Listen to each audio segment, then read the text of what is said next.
আসছে কলসির ভেতর থেকে। নিতাই চিৎকার করছে, ছটফট করছে। কি বলছে ও? এ তো কোনো সাধারণ প্রেত নয়, হতেই পারে না। নিতাইকে গিলে এবার কালো অবয়বগুলো ধেয়ে আসছে মালতীর দিকে। মালতী অসহায় ভাবে ছুটছে বাড়ির দিকে। ওটা তো খিড়কি দুয়ার। না, মেঝেতে পড়ে গিয়ে কাঁপছে মালতী। আর এবার যে ওরা মালতীর মাথাটা মুচড়ে মালতীকে শেষ করে এবার পাতালের শয়তানগুলো ঢুকছে বাড়ির ভেতরে। দ্রুত পরিবর্তন করছে নিজেদের মালতীর রূপে, অবিকল মালতী। আর এবার ওদের লক্ষ্য ভেতরে শোবার ঘরখানা, যেখান থেকে একটা 2.5 বছরের শিশুর কান্নার আওয়াজ ভেসে আসছে। কি নৃশংস ওই পাতালের শয়তানগুলো।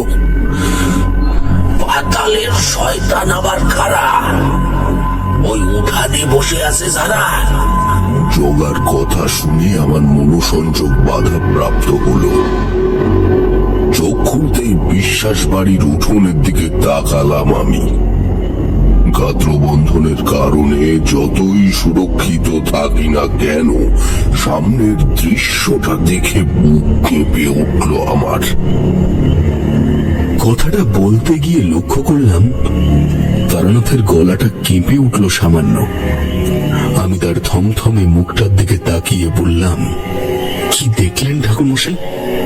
দেখলাম উঠোনে সারিবদ্ধ ভাবে বসে রয়েছে হরি কাকা, হারাধন দাদা, নিতাই, মালতী, আর এক কোণে একটি 2.5 বছরের শিশু কোলে বসে রয়েছে বৌদিদি।